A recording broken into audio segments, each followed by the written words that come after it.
Thank you, Bob. Nice introduction, and thank you, New England, for such a nice day. It's lovely out. Linda, Loretta, and I are very happy to be here, and we're happy that you're here too. I'm going to make just a few introductory remarks, and then we'll get on with the rest of the show. Let's see. Okay, we have nothing to disclose about conflicts of interest, but a lot to disclose about the report. We called it a Best Buy in Public Health, thinking of Jerry Morris, who made that assessment back in the mid-1990s at a celebration of Ralph Paffenbarger's 70th birthday. He did not make that statement back in 1953 when he published probably the first epidemiologic evidence supporting a beneficial relationship between physical activity and heart disease. But by the mid-90s, he had noticed how many benefits occur from being physically active. And that number is even bigger now, and that's why we thought calling it a Best Buy is more than appropriate.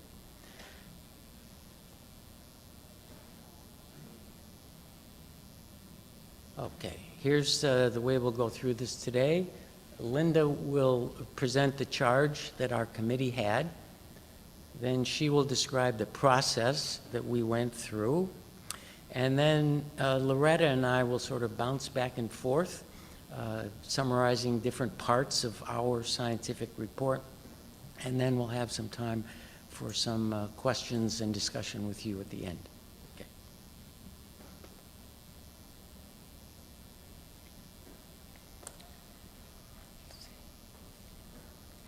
Well, welcome. Can you hear okay? Is the mic, it feels like it's not working up here, but you can hear everything okay? All right, great. It's nice to see a lot of friendly faces, and I'm really thankful that Loretta and Ken agreed to be part of this session today. In terms of our charge, I brought the books. Our charge as the Physical Activity Guidelines Advisory Committee was to write a scientific report. The scientific report is 779 pages. This book provides the evidence that informs the writing of the policy document, which is the Physical Activity Guidelines for Americans. Now, this is the first edition. It went from, I don't know the actual page count of the first report, but it was big, from over 700 pages down to 61.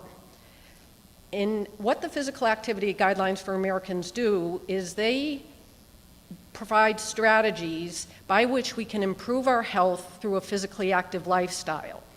Now, as you can see here, the Physical Activity Guidelines for Americans, second edition, has not been published yet. It is a policy document that our committee had no involvement with writing at all. It is going to be released, so you know, Monday morning, November 12th at 9 o'clock. So pay attention because there's going to be press releases and many members of the committee are going to be interviewed. Even though we weren't involved with the writing of the policy document, these guidelines will have a reach that is far and wide for the next decade and beyond. And this is why we feel so honored and privileged to be part of this process. So the reason the science is separated from the policy is our committee operated under the Federal Advisory Committee Act of 1972.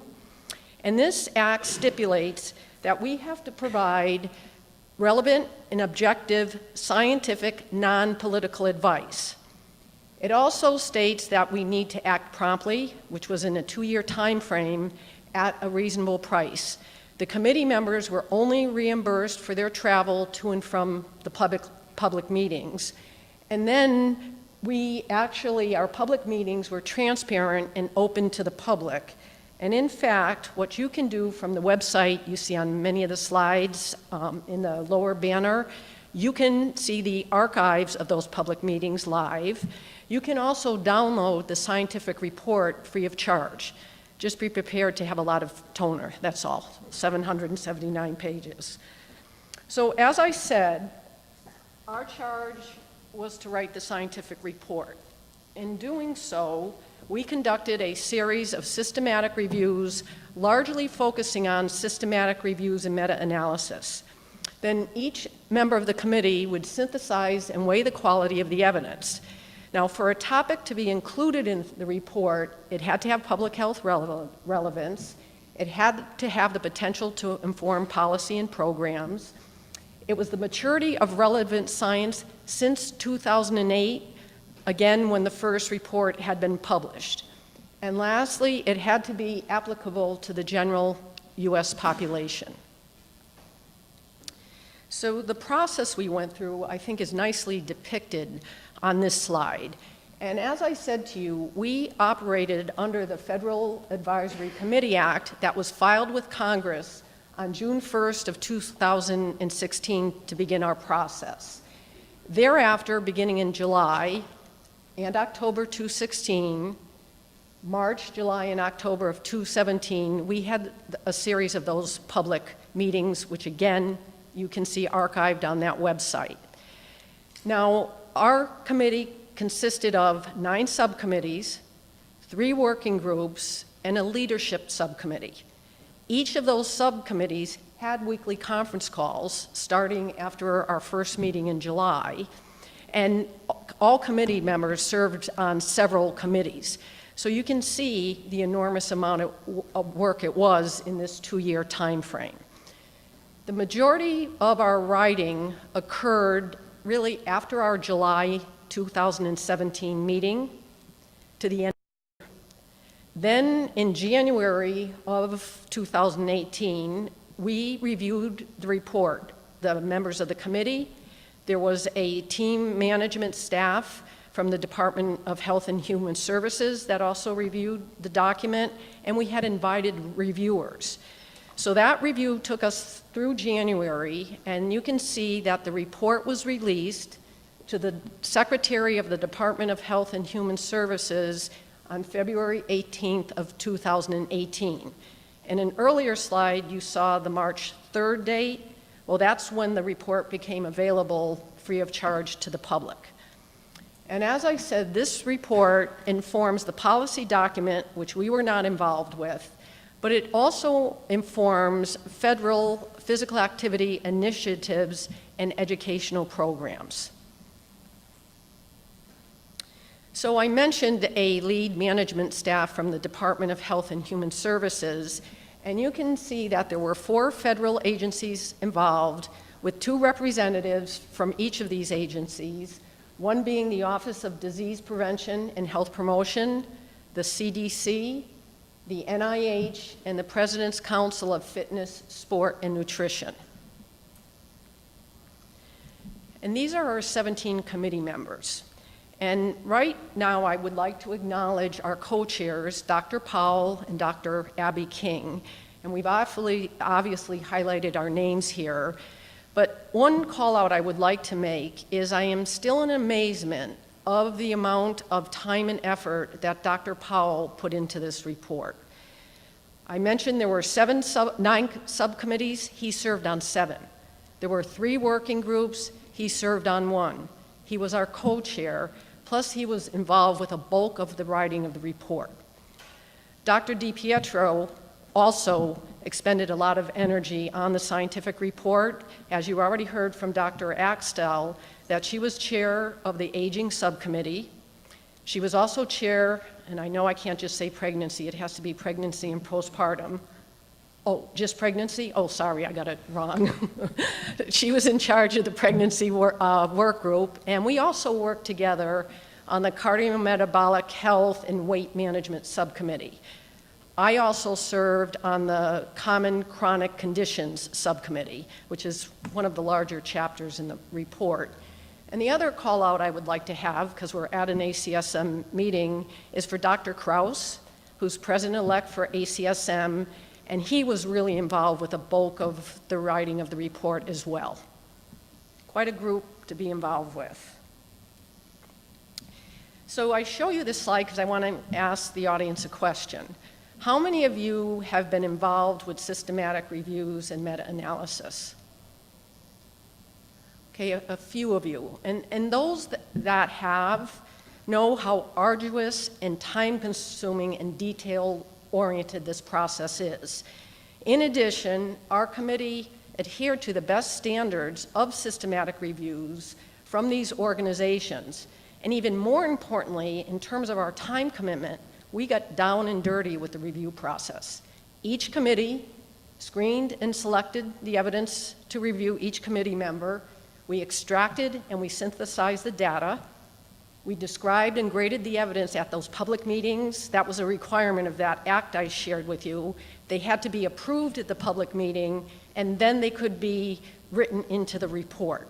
So quite a time-consuming process, and again, adhering to the highest qualities and standards of conducting systematic reviews. So this is really what you're here for, and in terms of what's new, I'm going to frame for you things that you might want to pay attention to in the report when you go back home and the work you do. And I think the best way to do that is to walk you through some sections of the table of contents. Now remember, the document is 779 pages, and I did give this, my part of the presentation, to my husband. He said, how could you download 779 pages? It's a lot. So I am going to focus you in on certain sections of the report. I highly encourage you to download for your libraries, for the work you do, and to share with the students that you teach. And the first one that Dr. DiPietro is going to be highlighting is the executive summary. That's all of 16 pages, and it highlights what's new in the report. Well, the second section is the bulk of the report. It's the systematic review we conducted. It's also called the science base of the report, and you can see it consists of 11 chapters. And I would highly encourage you, if you see a topic in those chapters that relates to the work you do or the courses you teach, you might want to download those chapters and pay particular importance to the reference list because it's the newest evidence available. And anything you see in orange is a new topic that was not covered in the 2008 scientific report.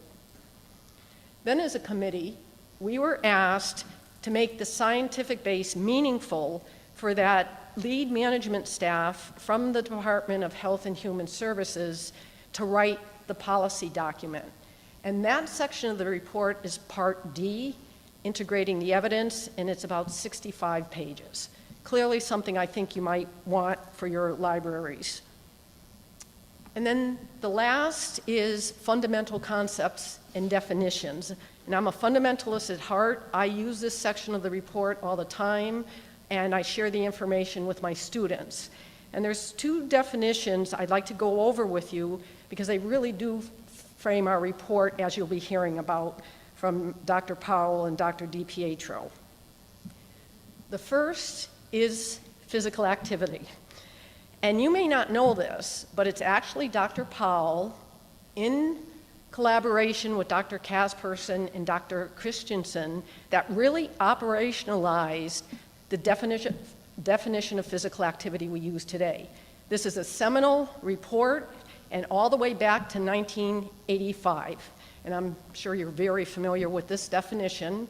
Any bodily movement produced by the skeletal muscles that results in energy expenditure.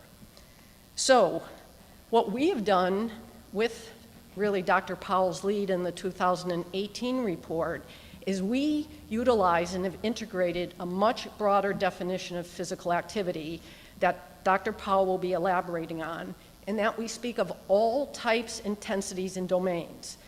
So for example, if you're referring to the intensity of physical activity, you should now be using these descriptors: sedentary behavior, light, moderate, vigorous, or moderate to vigorous physical activity, which we abbreviate as MVPA throughout the remainder of our presentation today. The other, because this is a new topic in the report, is sedentary behavior, which is any waking behavior 1.5 METs or less in the sitting, reclining, and lying position. What you're doing here, watching the presentation, studying, working at a desk at work, are all examples of sedentary behavior. And I will conclude my comments with my New England ACSM quiz to highlight the importance of the interaction of sedentary behavior and physical activity for our health. Now, we are awake an average of 16 hours a day. So I am going to ask the members of the audience, and I'd like to see a show of hands, how many of those 16 hours do you think the average American spends in sedentary behavior? Now be brave. How many say it's 6 hours? Remember, we're talking the denominator is 16. Anybody for 6? 8? Okay. About half those hours? 10? Majority of the audience? Anybody for 12? You need to put down your hand for what I need to say next. Okay. The majority said 10. Well, the right answer, according to Dr. Diaz, from an article he published in MSSE where he looked at accelerometers, so an objective measure of behavior, he found 12 out of those 16 hours. But there were members of the committee, led by Dr. DiPietro, who feels like it's more like 14 hours. So 75% to 90% of our waking hours are spent in sedentary behavior. Pretty amazing, isn't it? So with that, I'll have Dr. DiPietro come up and begin highlighting what's new in the report. Okay.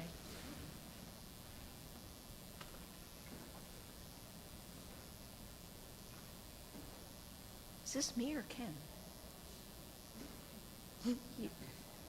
You changed it on me. Okay, well, anyway, so I'm here to convince you that physical activity is the best buy for public health. We've known for a long time that it's preventive. It does its best job at the preventive end of the public health spectrum, therefore costs the least. We know that physical activity reduces the risk of a large number of diseases and conditions.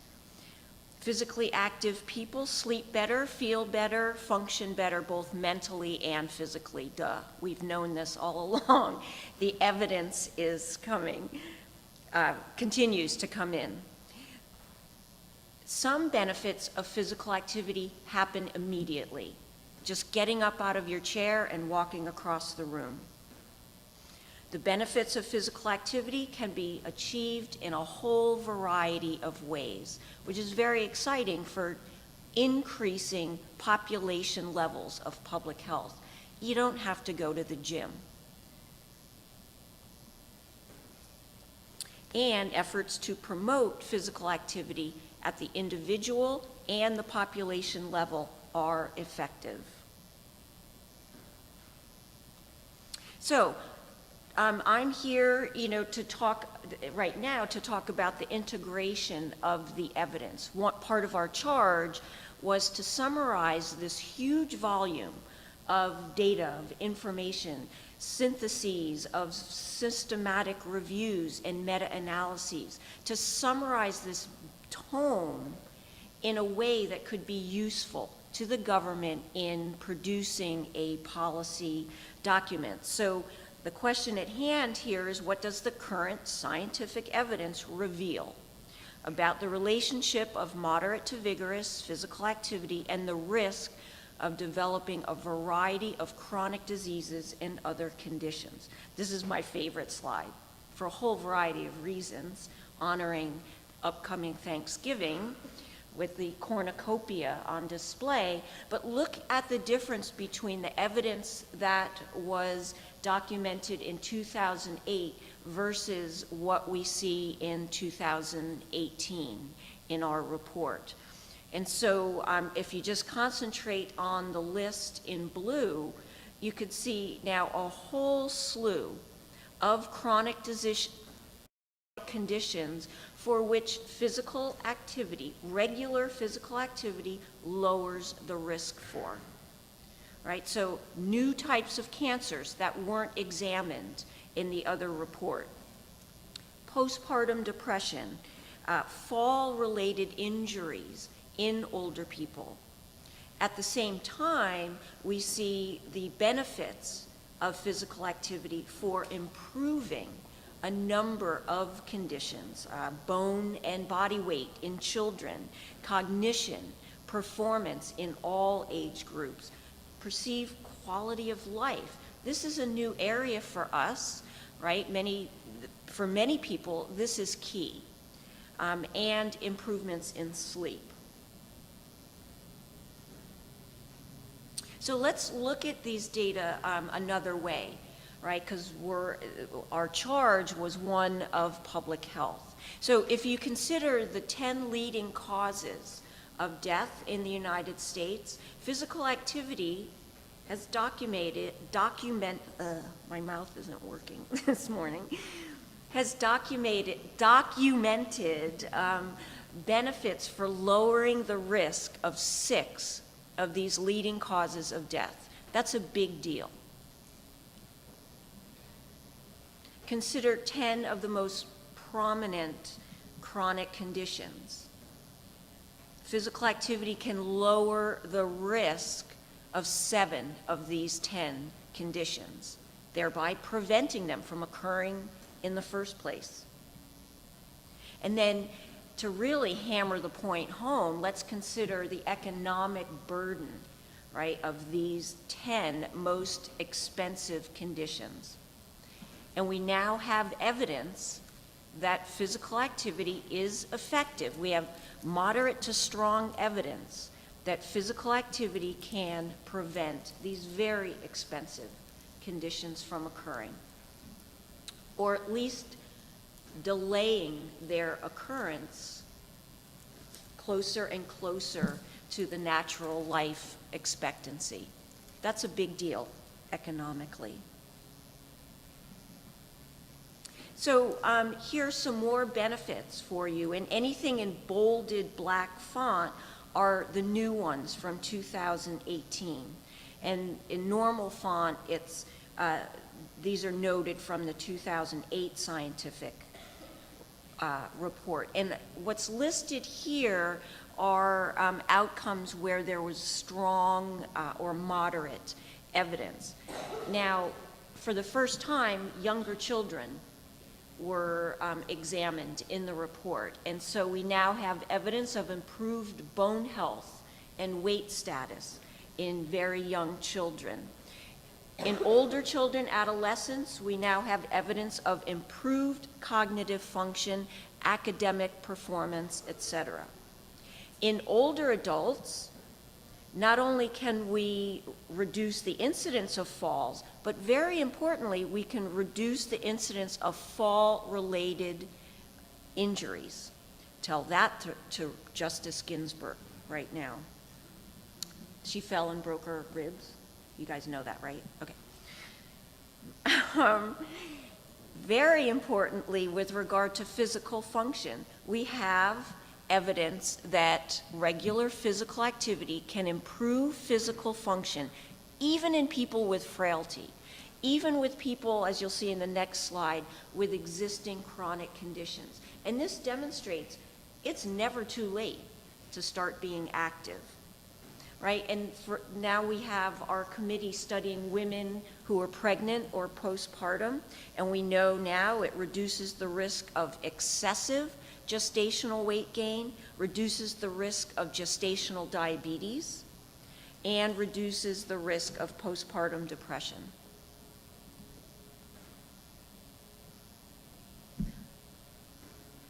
We now have evidence of more types of cancers where the risk is reduced: endometrium, esophagus, kidney, stomach, and lung cancers. With regard to brain health, we have a reduced risk of dementia, cognitive function, improved quality of life, sleep, reduced feelings of anxiety and depression. Again, it's all good, and now it's documented. And perhaps very, very importantly, and hammers the point about the preventive benefits of physical activity, you now see a compilation of accumulated evidence of the role of physical activity in preventing excessive weight gain, which is especially important through middle age.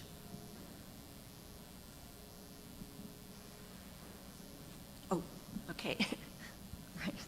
Now, Dr. Powell will take over.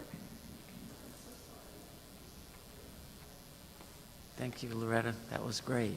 It's a lot of fun for me to hear other people present this information. It's really great. They do it in some ways that I've been taking note of and can make changes to the way I've done it so far. We're going to spend a little time now talking about if we have all these wonderful benefits that come from mostly moderate to vigorous physical activity, well, it's natural for us to want to know, well, how much should we do? What would be the recommended amount?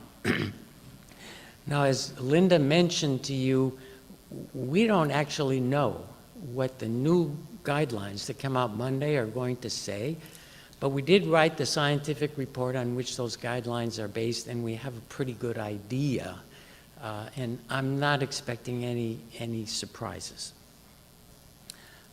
So the question here is, what does the evidence indicate about the public health target range or dose of moderate to vigorous physical activity that is likely to provide many of the health benefits? And the target range that was described in the 2008 guidelines was 150 to 300 minutes per week of moderate intensity physical activity, or if you wanted to do vigorous, it would take you 75 to 150 minutes, or you could put those things together. And what I'd like to do now is, while there are a lot of different aspects to physical activity we could talk about, I want to focus on the aerobic volume issue that sets that target range, and then spend a little time talking about sedentary behaviors and how important they are. Now, this is a dose-response curve for moderate to vigorous physical activity and all-cause mortality. I'm sure you've all seen this curve before, but I just want to go over it again, make sure we all agree on what's there. The y-axis is the risk of dying from any cause, and the higher on the y-axis is, the higher your risk is. And the level of 1, that's the reference group, and that is the group that does the least physical activity. The x-axis shows the volume of moderate to vigorous physical activity. And as that volume increases, the risk declines. Now, what do you notice about that particular curve? First, there's no lower threshold. The benefits begin to accrue right from the very start. And at the very start, that slope is pretty steep. And then as you go farther and farther along, there are diminishing returns. By that I mean you can still lower the risk, but you need to do larger amounts of MVPA in order to get it to go down. So if you were the first person to be studying and looking at this curve and wanted to make a recommendation for the general public, where would you put your bars?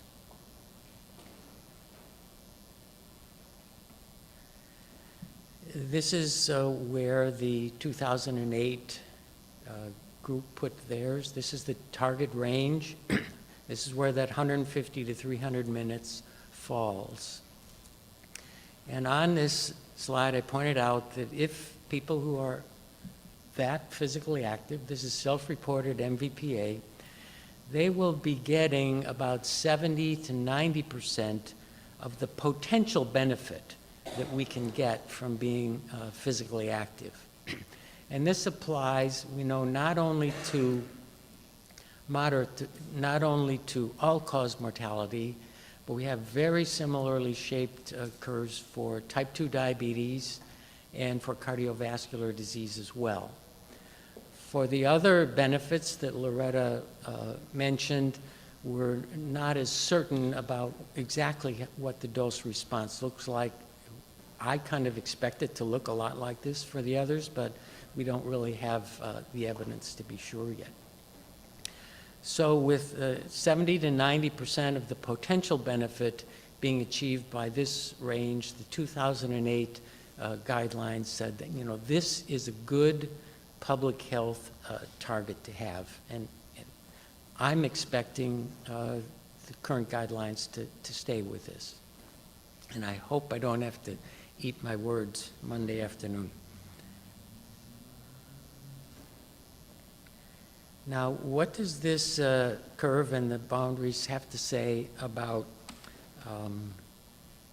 benefits above and below?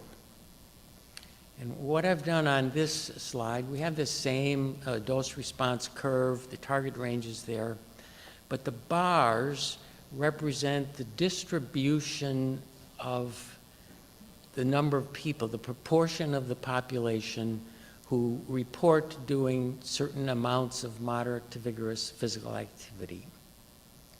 And the bar at the far left, about 32% of the population says that they don't do any.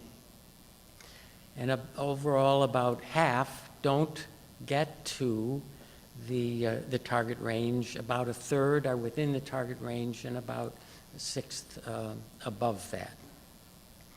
And what you can see from this is that while you can get benefits by moving beyond the target range, from a public health perspective in particular, you get your benefits, we get the most benefits if the people who are the least active start to do some moderate to vigorous physical activity. That's where we will have the biggest reductions in all-cause mortality disease and all the things that Loretta nicely outlined. And you can see, if you look at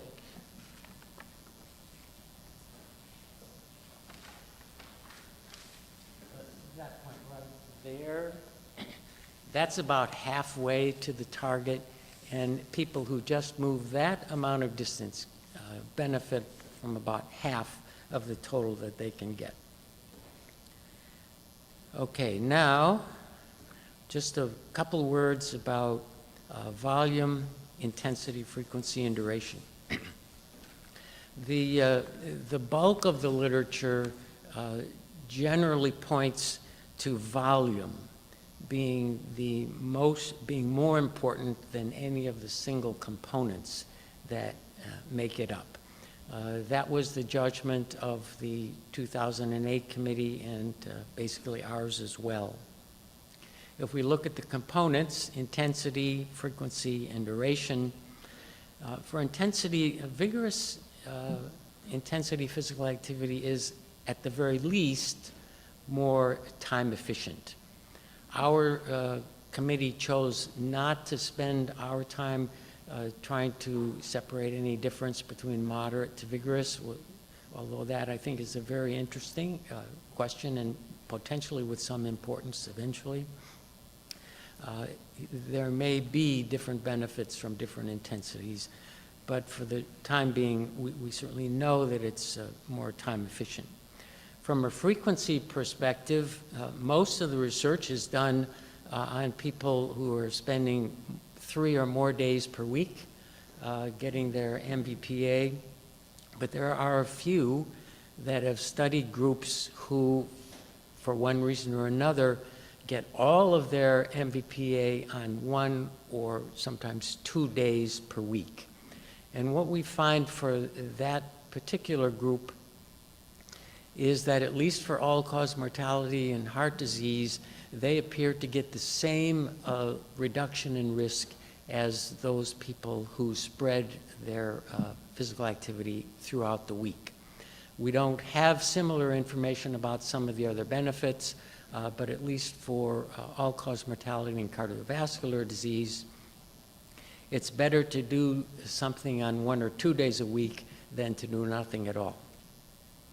Of these 3, intensity, frequency, and duration, duration appears to be the least influential, and our current committee pointed out or decided that duration of MVPA of any amount will count toward the accumulated total of volume of beneficial MVPA. If you like, during the conversation session, we can go back and talk more about that particular one. Okay, now we come to sedentary behavior, which Linda defined nicely for us. This is the definition that we used. Turns out that the literature uses slightly different ones. They will ask for self-reported sitting time, self-reported TV viewing time, or if it's an accelerometer study, they'll have their particular cutouts, cut points. This slide, which unfortunately doesn't show up particularly well, the bold lines that you can see are the median estimates of about 15 to 20 lightly colored lines from 15 or 20 studies on each of these sides here, for sitting and for TV viewing. And you can see that, at least to our reading, there doesn't seem to be much difference in terms of the benefits of less sitting versus the benefits of less TV viewing. Some of the studies have suggested TV viewing may be more powerful. I think we have a lot yet to learn about different kinds of sitting, and we're just getting started with that. These studies are ones where they got information about the amount of time sitting, we'll say, and then in their analysis, they would control for the volume of MVPA. And they still found that the sedentary time was risky.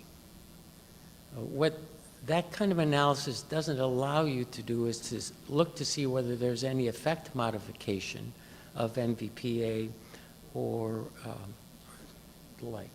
And these are some data from a very nice paper by Eklund that was published in 2016 in The Lancet, where they combined data from 13 different studies and did what they call a harmonized meta-analysis, looking at the relationship between sedentary time, sitting time, and moderate to vigorous physical activity on all-cause mortality. And for sedentary time, they divided the groups into 4, and for MVPA, they divided the total population into 4 groups. And this slide shows the results of that. I want to take it apart for you, and if you looked, these are the point estimates for the 4 subgroups of sitting time for the least active quartile of subjects. And as you can see that as sitting time goes up, the risk of all-cause mortality also goes up. There's very definitely a clear relationship here between dose and outcome.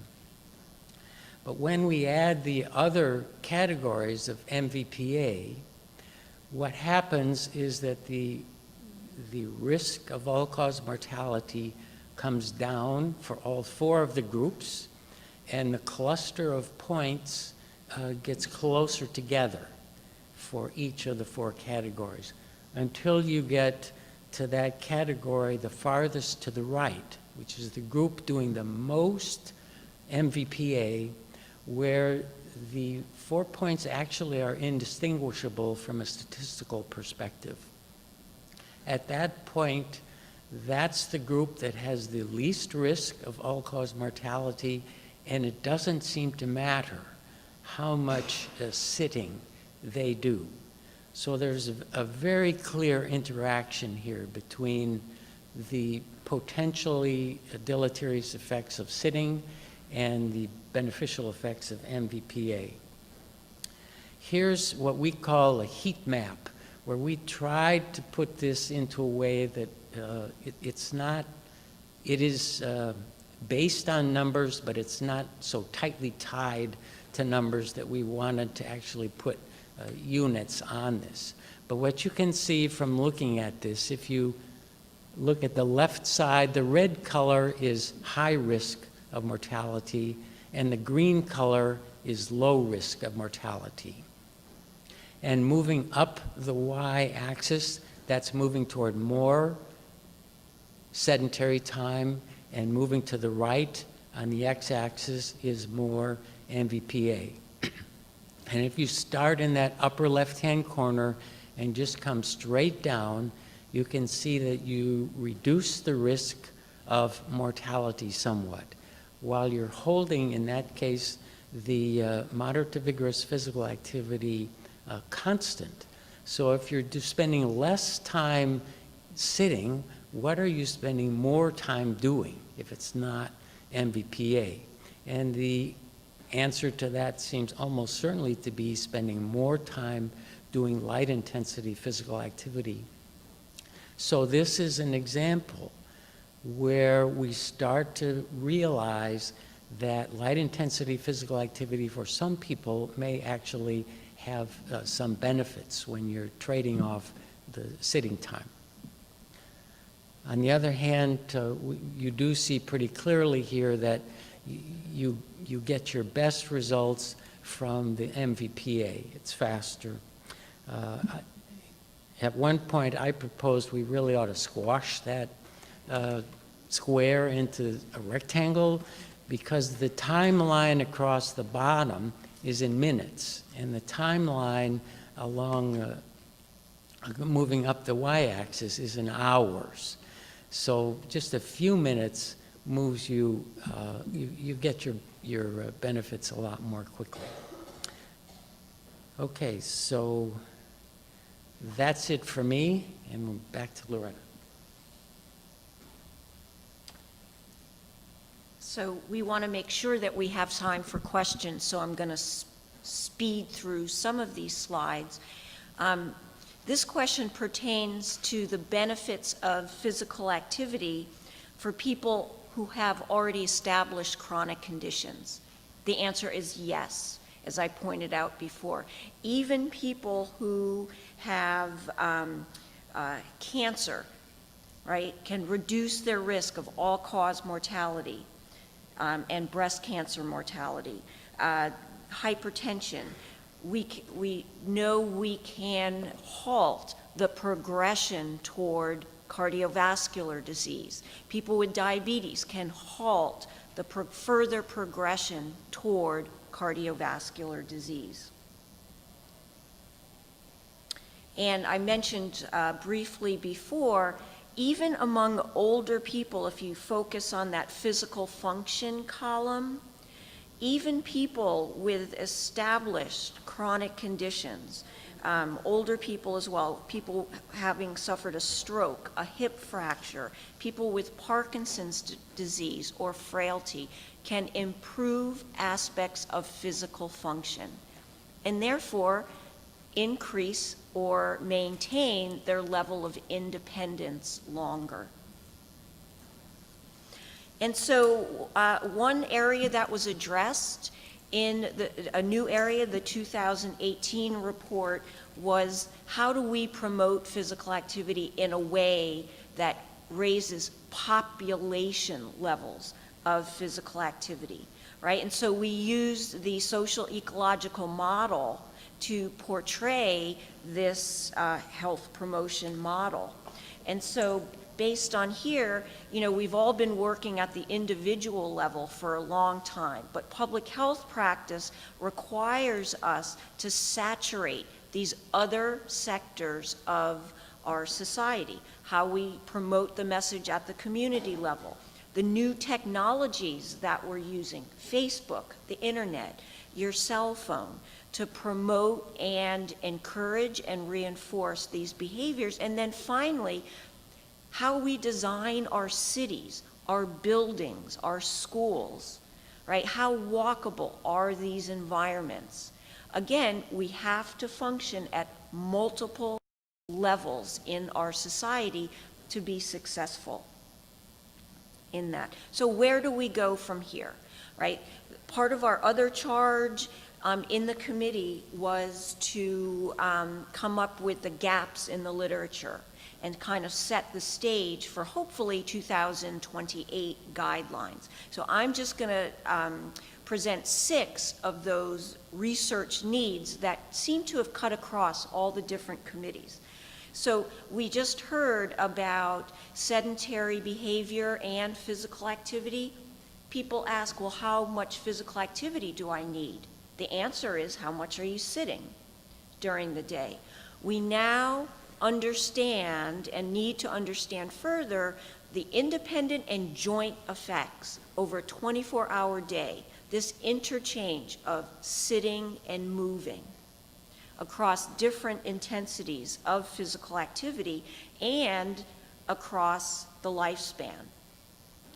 Because what works for young people who are more robust may be very different for older adults. And so in studying these joint effects, we're going to learn much more about the value of light intensity physical activity. That's the area we've engineered out of our lives with technology. We're bringing it back. We need to study multiple settings, as I just said. The school, the workplace, the home. People's homes have been off limits to policy decisions. We need to look at the home environment much more closely. Again, dose response, very, very important. We need to study it more. Studies need to be designed to assess multiple levels.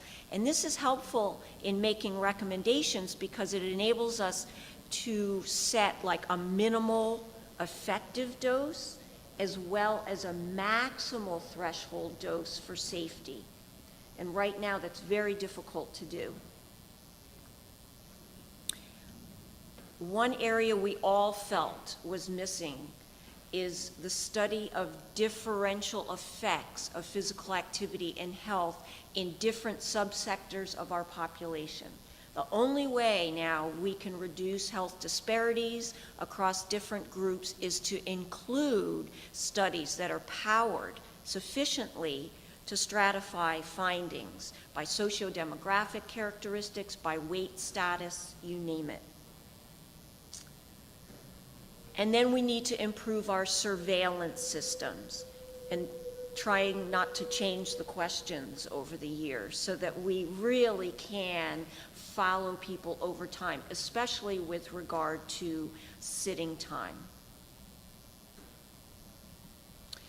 I want to echo Linda's thoughts at the beginning. It was indeed my privilege and honor to serve on this committee.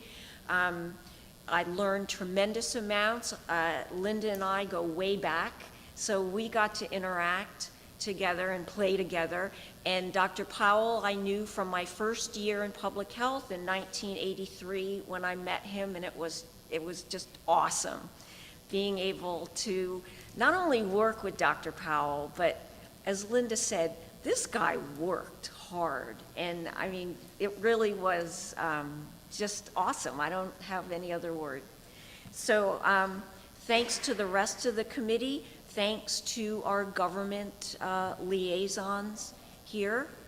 They were spectacular in guiding us, and we have some time for questions.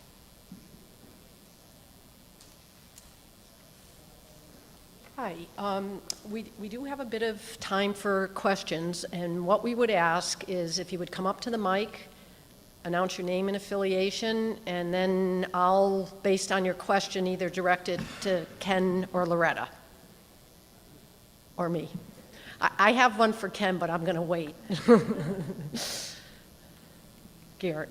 Garrett Ash from Yale, thank you for sharing all of this with us. I'm wondering, with measurement issues, did anything in particular arise in terms of studies using wrist versus hip accelerometers, and in particular with measuring sedentary behavior and using inclinometers versus accelerometers, and the just various trade-offs of non-wear time versus sedentary behavior? This is going to come out, so. So the question pertained to limitations based on different measurement techniques. That was indeed an issue for us as we were synthesizing meta-analyses, systematic reviews, and different studies that use different types of measures. So a harmonized approach has been, whenever it was used, was very, very helpful. But yes, in fact, it was very difficult at times to assess dose and dose response when physical activity not only is measured different way, but it's expressed different ways. Does that answer your question?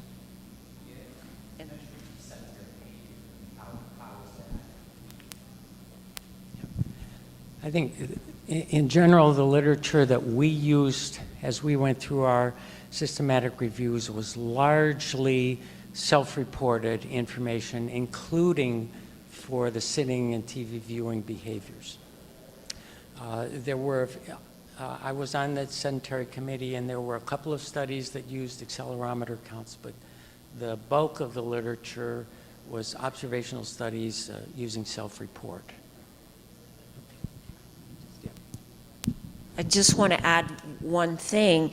Some studies were observational, population-based, right? So use different methods to ask the questions or to express physical activity.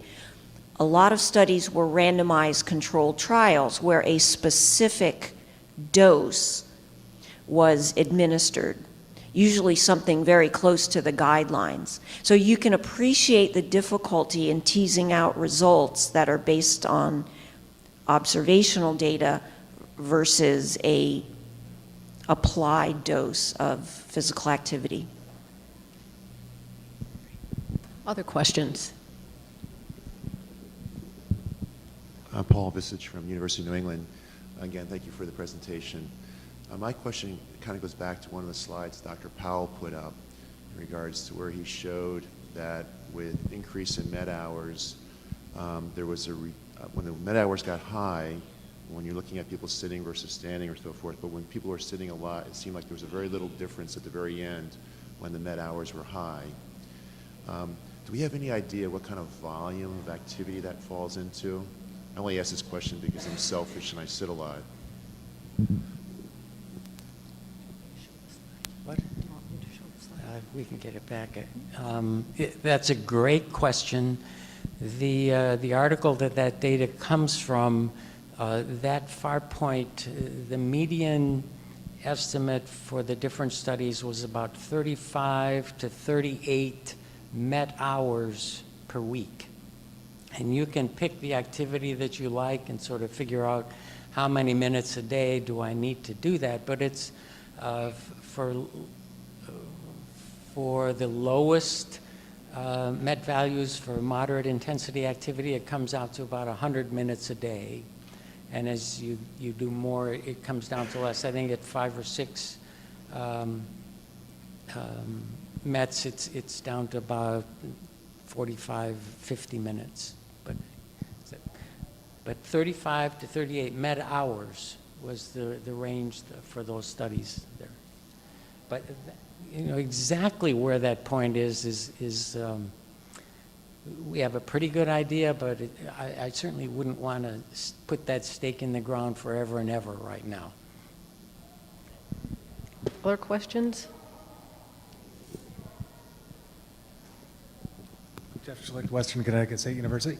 You mentioned this idea of no longer holding us to a standard of you have to do this many minutes consecutively before it to count, suggesting that any amount of MVPA will count towards this 150-minute or threshold total. So I seem to recall that sort of 10 minutes used to be the standard that we would promote, right? You have to do it for at least 10 minutes for it to count. Now you're suggesting that that doesn't hold, is that right? Yep. I'm going to bring up the slide. Yep. Yeah, just this is an important question because of the information in our report. This is probably the one thing that we said that will clearly affect, if they pay attention to us, will affect what the guidelines actually say. And we wanted to look at this for several reasons. You know, first of all, while there's been a discrepancy in public health recommendations, the '08 report and others like that have said you need to do 10 minutes, whereas the Guide for Community Preventive Services has been recommending these point of decision prompts, a sign saying you walk up the stairs instead of the escalator, walk 5 minutes to the next concourse at the airport. So we had public health agencies, some saying you need 10 minutes and others clearly recommending things that didn't require that. We also looked hard to find out, well, where did this 10 minutes come from? Why was it there? And it came about most clearly in the 1995 ACSM CDC recommendations, where they did specify very clearly that your MVPA should be done in 10-minute bouts or longer. And at that time, there were a couple of studies that did indeed show if you did a 10-minute bout, you did get benefits. But there was very little that looked at bouts shorter than that.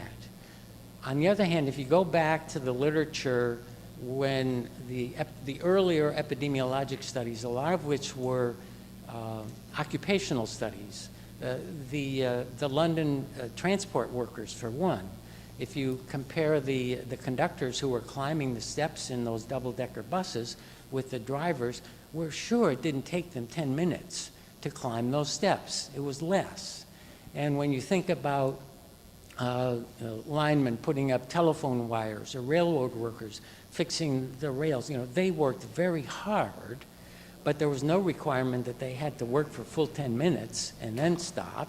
And we're pretty sure that people in those occupations were not always doing, you know, full 10 minutes long. So there was this conflicting information, and we decided we really wanted to look at this and see what we could find.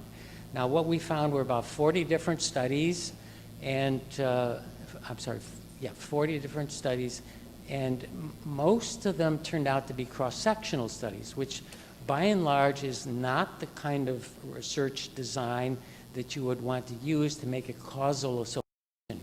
And we talked about this a lot on the committee and the subcommittee that was dealing with this. And what we ended up reasoning through was that we did not need to show that bouts shorter than 10 minutes actually led to health benefits. What we had to show was that they were just as good as bouts 10 minutes or longer. And in all of these studies looking at risk factors, because they're all recent studies and all done with accelerometers, there was no difference in the risk factor status between the people who did bouts longer than 10 minutes and the people who did a lot of their bouts a lot shorter than that. So for that, we felt, you know, we can't figure out any way that self-selection bias is going to give us that kind of result. And it was that thinking and reasoning that led us to say that we really think these shorter bouts, climbing the stairs instead of the escalator, you know, going in the store to get your coffee instead of using the drive-through, these are useful public health service announcements. So, okay. Thanks. We are at about our time, and just one other thing with the slide Ken showed you related to frequency. That really dispels also the notion of the weekend warrior that we've been advocating against for so many years. And we will stay around if you have more questions, but there is one thing, just bear with me 1 second, that I want to ask Ken. No, I can't find the pointer. Oh no. Is it? Okay. I'm not going to get to this slide. All right. Well, in his seminal article slide that I showed you with the 1985 public health report, and I remember that was in my library for years and years and years, there was something for tear sheets. Contact Carl Casperson. What are tear sheets? Right? And so we went from tear sheets to reprints, and now we're at PDFs. But what's a tear sheet, Ken? And then that will conclude our presentation. Well, a tear sheet was just the term that that particular journal used for a reprint. Oh, really? Yeah. Okay, that's simple. Thinking, you know, you could tear it out of the journal if you wanted, but you could also write off and they would send you what they call a tear sheet. Yeah, like Yeah. tear sheets. All right, great. Well, thank you for your attention. You've been a great audience, and we'll hang around if you have questions. Enjoy the rest of the meeting. I can't find the friggin' pointer.